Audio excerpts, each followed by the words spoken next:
बोलिए गणेश जी महाराज की जय। एक बार गणेश जी एक छोटे बालक के रूप में चिमटी में चावल और चमचे में दूध लेकर निकले। वे हर किसी से कह रहे थे कि कोई मेरी खीर बना दो, कोई तो मेरी खीर बना दो। एक बुढ़िया बैठी थी, उसने कहा ला मैं बना दूं।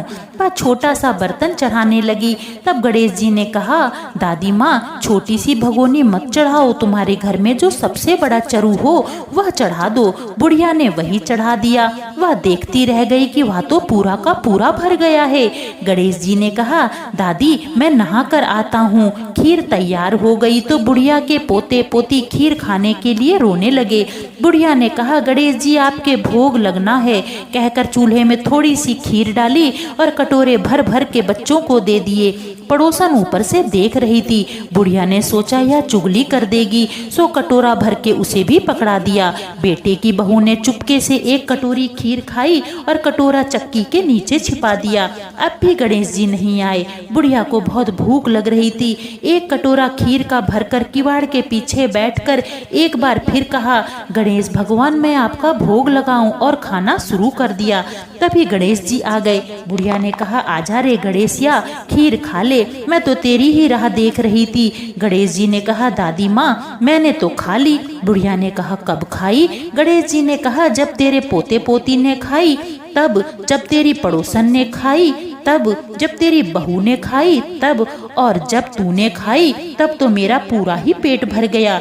बुढ़िया ने कहा बेटा और सारी बात तो सच है, पर बहू बिचारी का तो नाम मत लेवे, वो तो सुबह से काम में लग रही है, उसने भला खीर कब खाई?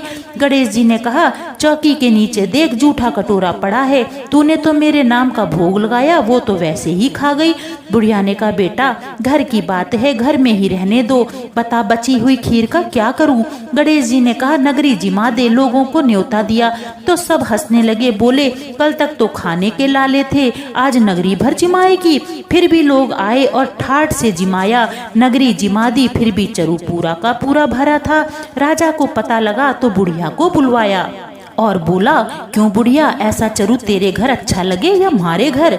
बुढ़िया ने कहा राजा जी आप ही ले लो। राजा जी ने खीर का चरु महल में मंगा लिया। लाते ही खीर में कीड़े मकोड़े बिच्छू कंसले हो गए, दुर्गंध आने लगी। राजा जी ने कहा बुढ़िया चरु वापस ले जा, जा तुझे हमने दिया। बुढ़िया ने कहा राजा जी आप देते तो पहले भी कभी देते, यह चरु तो मुझे गणेश जी ने दिया है। बुढ़िया ने चरु वापस ले लिया। लेते ही सुगंधित खीर बन गई। घर आकर बुढ़िया ने गणेश जी से पूछी बची हुई खीर का करूं क्या? गणेश जी ने कहा झोपड़ी के कोने में गड्ढा खोदकर गाड़ दो, उसी जगह सुबह उठकर वापस खोदेगी तो धन के भंडारे मिलेंगे।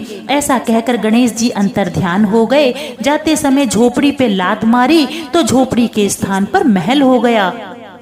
बहू को लालच के मारे नींद ना आई। सुबह बहू ने फावड़ा लेकर पूरे घर को खोद दिया तो भी उसे कुछ ना मिला। बहू ने कहा सासू माँ थारो गणेश जी तो झूठे निकले। सास ने कहा बहू मारा गणेश झूठा ना है, ला मैं देखूं। वह सुई लेकर खोदने लगी तो टन टन करते 2 घड़े से भरे हुए निकल आए। बहू ने कहा माता इसमें तो बहुत सारे जेवरात भरे हैं। सासू जी गणेश तो साचो है। सास ने कहा गणेश जी तो भावना के भूखे हैं। हे गणेश भगवान जैसे तुमने बुढ़िया को दिया वैसे हम सबको देना। कहानी कहने सुनने हुंकारा भरने वाले सबके ऊपर अपनी कृपा करना। बोलिए गणेश जी महाराज की जय।